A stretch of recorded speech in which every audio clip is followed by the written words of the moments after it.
Why are so many men unhappy? Brannon, good to see you, man. Good to see you too. It's always good to see you. I know it's like the highlight of my week just to get together with you for a couple hours to do some podcasting. Oh man, it's hard. It's hard to, get some time with you, but when I do, it just makes my day.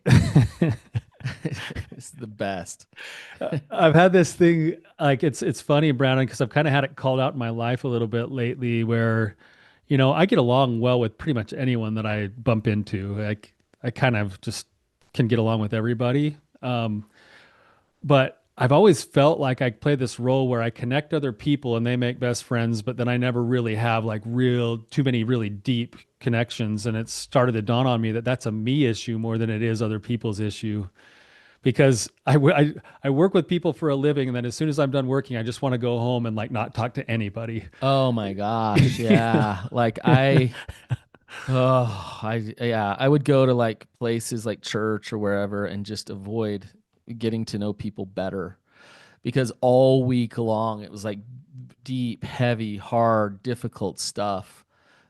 So I feel you. I totally know what you're talking about. But no, you got some good relationships though. Oh, You I got I some love guys my you're tight with. relationships. I got some really good, yeah, and it's pretty cool. Like with the community that we're building, like there's a lot more of that. Like lately, in the last couple of years, just the community that we're building outside of my practice, that's been a real kind of awesome thing to just kind of be a peripheral part of too, and feel those connections as well. I'm just laughing because Rex called me and he said he was going up to your house.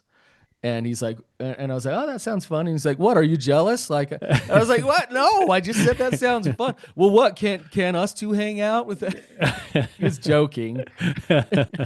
Hey, hey, I hardly ever get together with Rex. That's what I told him. I spent the weekend with him Yeah. this weekend. It was great. I didn't even really say a whole lot, but we just spent the weekend together and it was awesome. So, Yeah, he's the man. yeah. So, but I'm the favorite brother, I guess. Well, you are. I've always been jealous of I'm yours and just kidding. Rex's, and Rex has probably been jealous of yours and mine, and you're the favorite in between. Well, I So, am in between. yeah, So like yeah, that's where I've always been in yeah. the family. So, um, all right, should we dive into this, Tyler?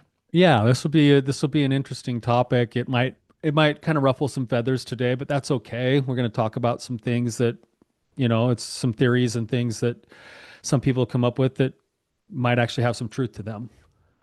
Tyler, when some things just kind of come together and it seems like God is just trying to give you a message or something.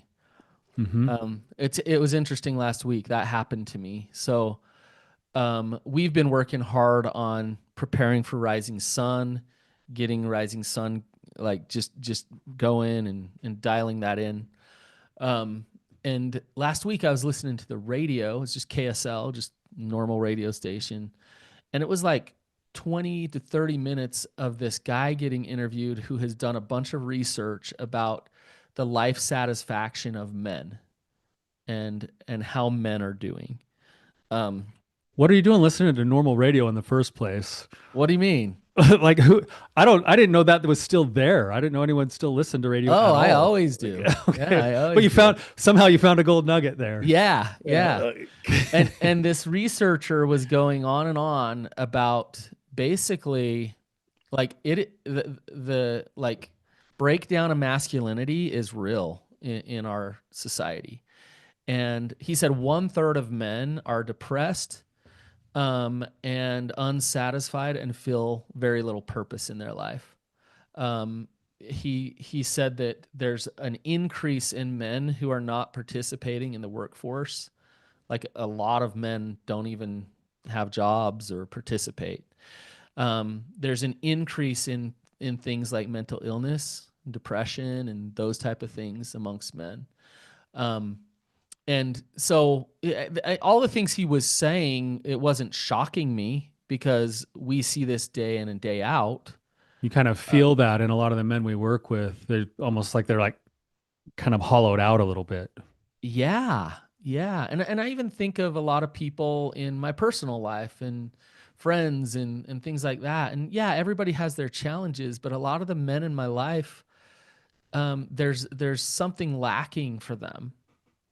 They're not satisfied. They don't feel that purpose in their life. Um, and so that's what I want to talk about today. I think this is a theory that we're going to talk about today, but I think there's some real merit to it and something to explore. Um, and so, the, So part of what happened too is that you heard this on the radio, listening to the radio, which nobody does. right, And then like right after that, another man that we know together sent a the video, next day, yeah, the yeah, next day about a similar topic with this theory that we're going to talk about today. yeah. So Oh. this is how it goes. It's the theory is something like this: is that as men we have different archetypes. There's different like essences about who we are as men, and some of the things have been deemed as really bad, dangerous, and not okay. And so over time with society, things have just broken down. Um, and those things are not only not really prevalent, they are looked down upon. And as long as a man doesn't have these things in his life, then he will be unhappy. So, one of the archetypes that they talk about is the warrior archetype, and how the warrior archetype has been basically taken out in many ways. And so, could you talk about the warrior archetype, Tyler? Do you know what that is? Yeah, well, the warrior archetype is basically that, you know, part of the identity of the masculine energy is that you're built for battle. And usually that battle needs to include something, a bigger purpose than yourself, and that makes you dangerous, that makes you need to actually be able to be dangerous in order to be protective of things. Otherwise, you can't really protect anything. Yeah. And so that's kind of what we're getting at is that at the heart of the masculine energy, it's actually built in. Now part of what I think you're saying, Brandon, is, and what this guy is saying, is that you look at like the way society's unfolding right now, and for a really long time, for good reason, the energy of being dangerous has also caused a lot of problems, right? Um, you got rape culture, you got power differentials, you have all of these kind of things that get talked about. And I think maybe what the researcher on the radio was starting to say is that maybe it's gone a little bit too far. And as men try to actually distance themselves from being dangerous, they're actually, in some ways, self-rejecting some of the things that are built into them. And rather than trying to get rid of them, they need to learn how to channel those energies differently. Yeah. So, in what you're saying is interesting because, in a way, we could take that and bring it right back to, um, you know, fighting against this part of masculinity, right? The reality is a man who goes and causes harm to other people, yeah, that's a problem, obviously. And so this is the kind of the tricky thing to do, I think, is one part of the warrior that's important is aggression. And and uh, certain people might not like some of the things we say here about masculinity because it's uncomfortable. But you hang out with my two boys and they're, 10 and 14, and I'm telling you what, Tyler, aggression is part of it. Messing with each other, fighting with each other, seeing what they can get away with, but aggression is a part of it. And I don't think that's because I'm a bad father. I think that's in them. It's in them. Tyler, when you and I were boys and you threw me against that wooden box and busted my teeth out, or remember how much we used to wrestle in the front room? Yeah. Like we would get bored and we would spend hours just wrestling, just like, and it was so fun. It was the only time I could dominate you. I could get you in the headlock. Right? Or those times out on the basketball court when like the competition just heated The up temperature just gets a little hotter. and it felt good. Yeah. Like it felt good to like box someone out kind of hard and like fight for that victory. That felt good. And and there's nothing wrong with that. In fact, it's in us. And you look at like survival, there's a reason why a certain level of aggression is important for men to have. It's a protective measure for their tribe, for their family. It needs to be there, right? So, but coming back to what you were just saying is okay, but what about all this other horrible stuff that happens as a result of aggression? I think that's where you get that term toxic masculinity. People use the term toxic masculinity to make all of masculinity bad, when in reality, the toxic part is basically the what you might call the God-given aggression gone to a selfish, self-serving, or unhealthy place. Right. And but Rather than being channeled into a place where there is actual real purpose and need for it. right. So we've thrown the baby out with the bathwater. Is because of that, Tyler, we then go to a place of you better just play Mr. Nice Guy, and be a good, calm, meek man. Right now, um, here's what happens when a man doesn't have aggression. Now, I want to reiterate something you just said, Tyler. Channel it. Channel the aggression. That's the way of the warrior. That's why, like, when you look at like all these like movies where, even Kung Fu Panda, I knew you'd come it's to that one. I love Kung Fu Panda, but it's about channeling the energy for good, for something bigger than Yes. yourself, rather than getting rid of it altogether. Yes. So channeling it is really important. When you channel it, think about that, Tyler. When you channel aggression, you figure out where you're fighting your battle and you have some purpose.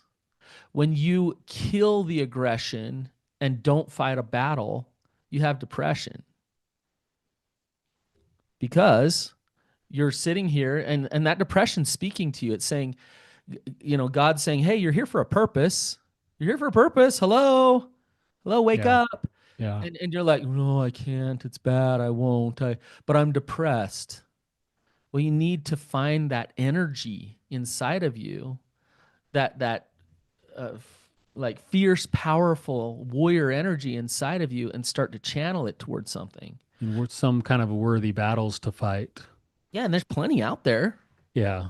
right? That are worthy and that need to be Absolutely. fought. Like, Yeah. weren't you gonna get in the ring, Tyler? In like the actual physical ring. Yeah. Yeah, I had this dream. I I got into like I don't know if this is a worthy battle. It's probably just a way to get my butt kicked. But I had this dream. I started watching UFC and I got really enthralled with UFC. And one of the reasons why I love that, by the way, Brannon, on this topic is because when you put two people inside of that cage, there is really only one person is going to emerge the winner, and you have to put everything on the line. It's true warrior heart, right? Yeah.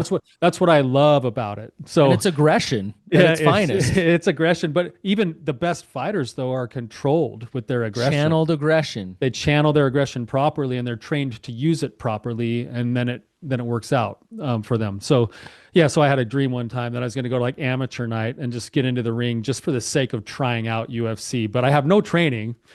So my whole goal is to just start the fight. I hope nobody, whoever I fight eventually, I hope they don't hear this. I'm just going to run across the ring and do a flying knee, and then all bets are off, just so I can say I did it.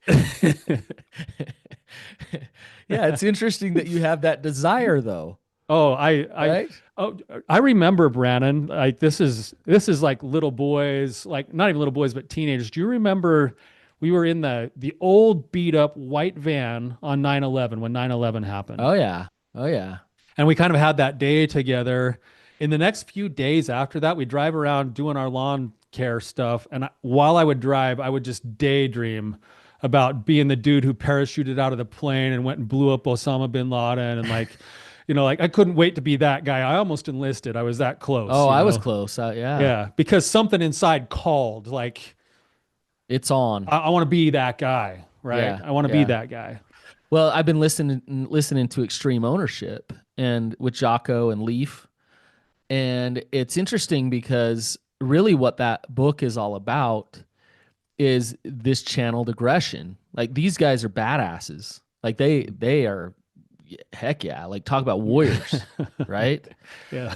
But they do it where they're channeled, where they can step into the fight calculated and ready to go, and they're trained, right? So like we as men need to live that way more. Instead of getting rid of the aggression, instead of looking at it as bad, we need to take that energy and put it towards something that is important.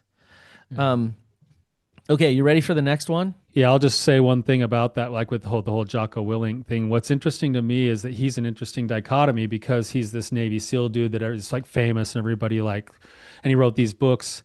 One of his other passion projects that I think is another form of his aggression, even though it comes out differently, is he writes children's books for his sons. I've read them all to my kids. I love Yeah, them. he Yeah, teaches the kid how to be a warrior. yeah, yeah. It's awesome. Yeah. So But talk about channeling it, yeah, right? right. To actually part of his purpose and mission is to help children, Yeah, right?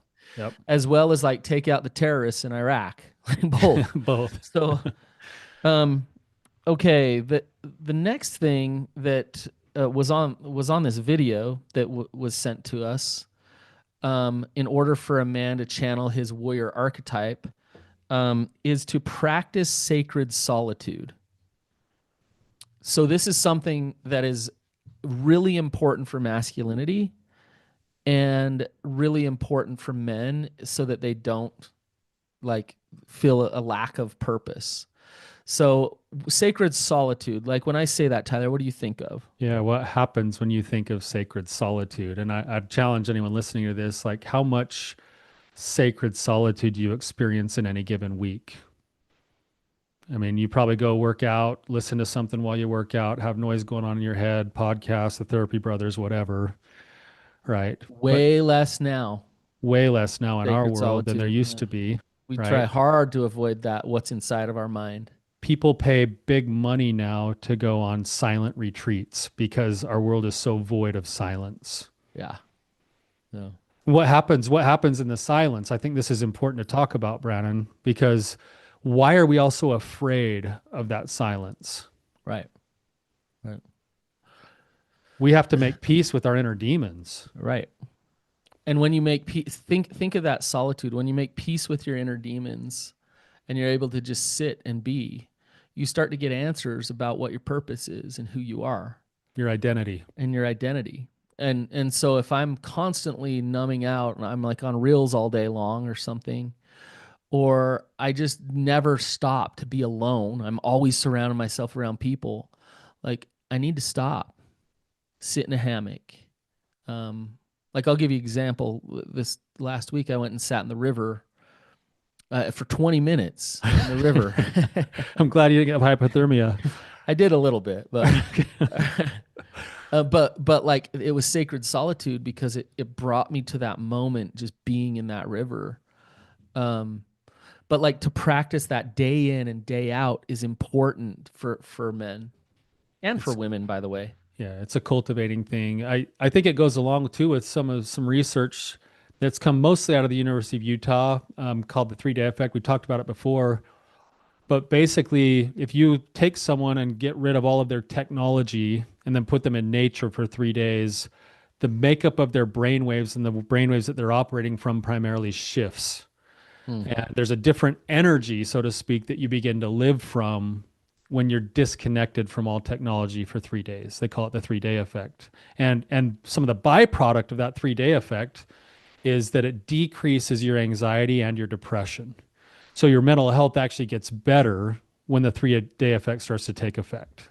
Yeah, interesting. Yeah. So if you think about it, let's we're only getting through half of these so far, but here we are as a society with men who are told that they can't be aggressive and are given every opportunity to avoid sacred solitude. Like Numb out, it's at your fingertips. It's just distraction. so easy and so automatic to get.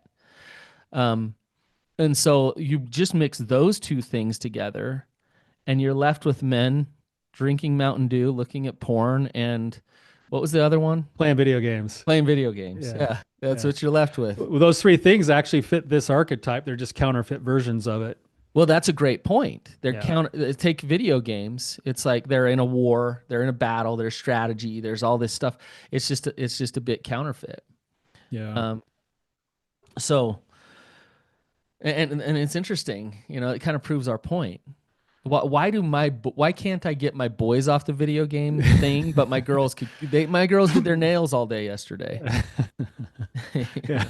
Meanwhile, you're trying to get your son Meanwhile, off the Switch. yeah, my son is like Link on Zelda all day And long, you're trying to keep yourself from going and playing with him and justifying that as father time. Well, yeah, I mean, or living vicariously through the athletes on the sports team that I'm watching all day, Amen. right? Amen. That's me.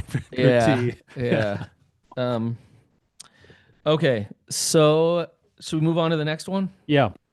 Okay, so the next one, in order to cultivate your warrior archetype, is to seek out risk, to live on the edge and to seek out risk. So, like, what do you think of that, Tyler? I think that's where a lot of us actually lose heart sometimes because, when we're little boys, we kind of like to go take the risk. We wanted to see, like you said, we want to maybe see what we could get away with. That's why we did like the fishing line and pop cans across the road to get cars to chase us after they stopped to hear the noise, or like we want to test ourselves a little bit, and then over time sometimes we get obliterated in that risk, and then we receive messages that we don't measure up, or we don't have what it takes, or it's going to hurt too bad, and so then we start to slowly just move ourselves to the sideline and stop taking actual risks. You weren't here, family dinner a couple weeks ago, but we were talking about who's its horns. I was here. I was there talking about who's its horns. Oh, you were there. You were there. Who's Yes. Who's its horns. And just this kid in our neighborhood that lived in risk.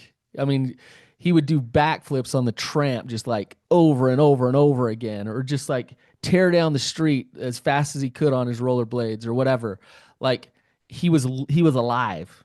He was just in it, right?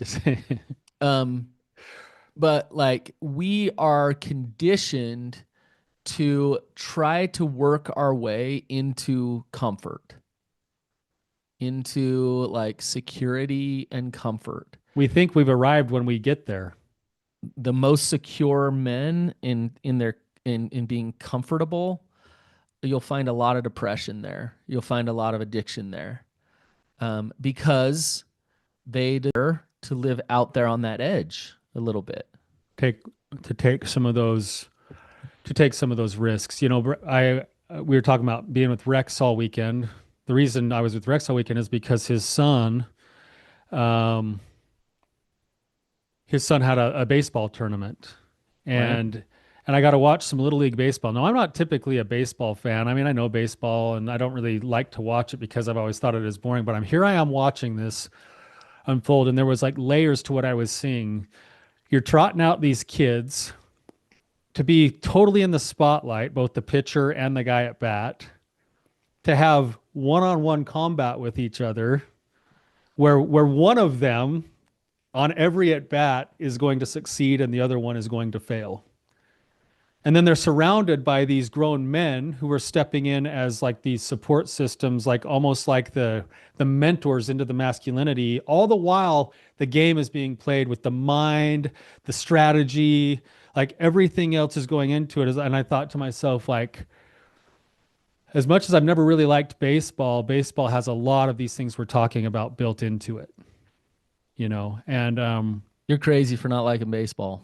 it just takes too long. Oh And my gosh. I watched a soccer game yesterday. I was ready to shoot myself. I watched two of them yesterday. Oh goodness. So, Baseball takes too long. yeah. Anyways. Anyway, yeah. So anyway, like I'm sitting there watching this happen. I'm thinking like, according to this like theory we're talking about, this is a beautiful expression of these principles we're talking about, where you got to go put yourself out there. And the thing is that after you strike out that one time, guess how many at bats you have left that game? You got to go get called back into the Yeah, arena to do it two again. innings later to go put yourself out there and potentially fail again. And it teaches you that, like, hey, put yourself out there. Now, what we know is that the people that grow the most, they grow the most in situations where they have a 40 to 60% chance of losing or winning. So if we're putting ourselves into that 40, 60% chance on a regular basis, we exponentially increase our personal growth on whatever the topic is. And most of us shy away from that pain when in reality we can learn to embrace that and see the risk as inevitable, as necessary. Yeah.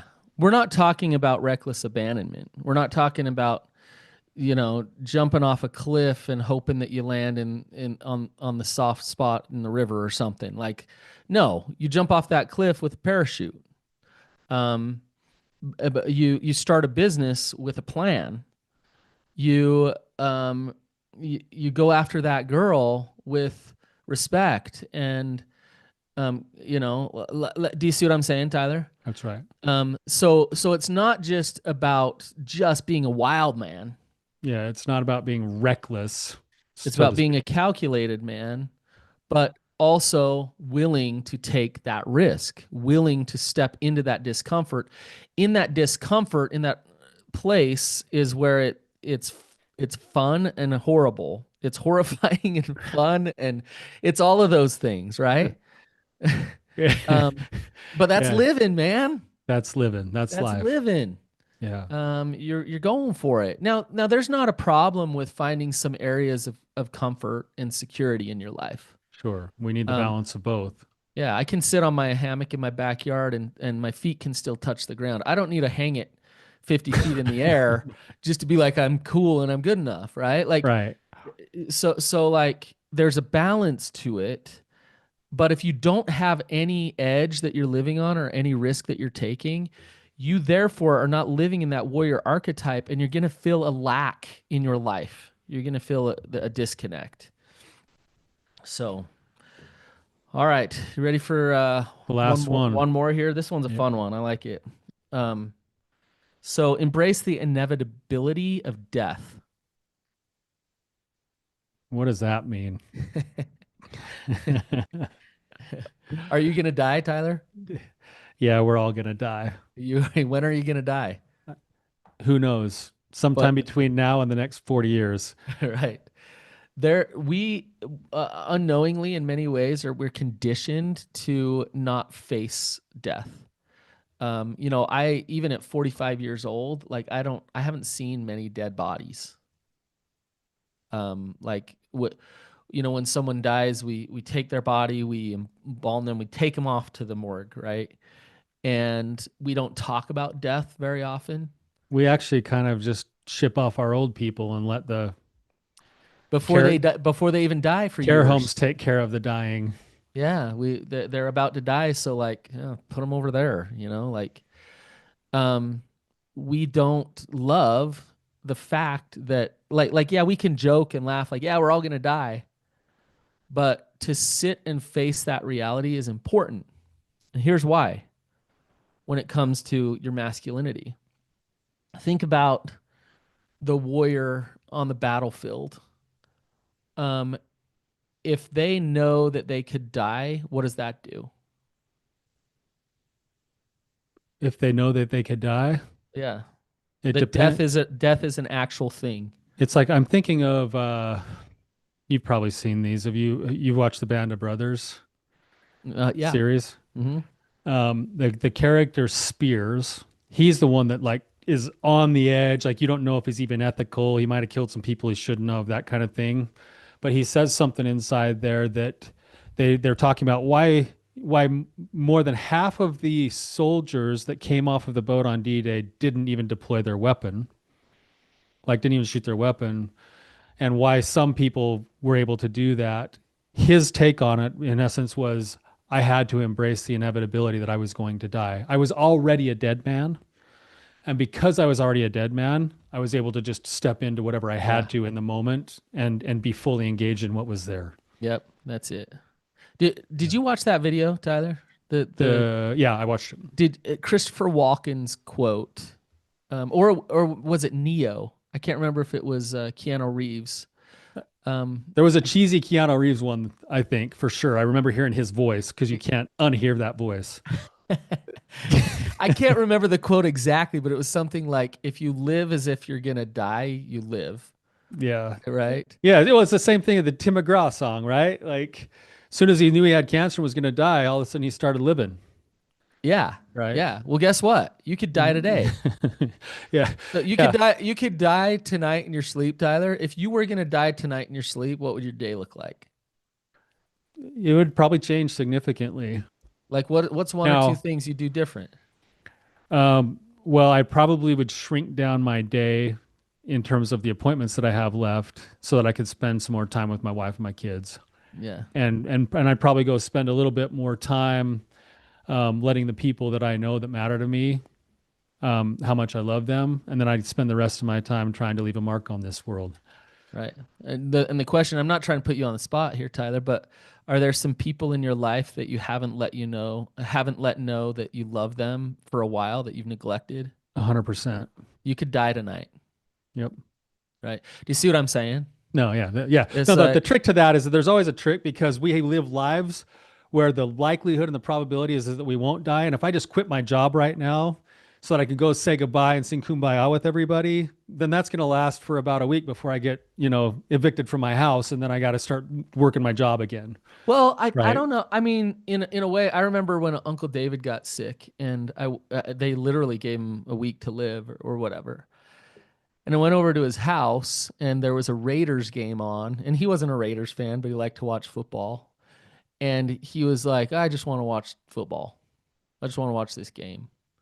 And I thought, you got like days, hours to live. You just want to lay here and watch this game. And part of it felt really good because he was just content. He was just okay. It's like, this is my life. I'm okay Yeah. with life. So part of knowing you're gonna die, you might have a normal day today, Tyler, but you might also pay attention to a few other things. Like, I'm really gonna call my daughter and tell her I love her today.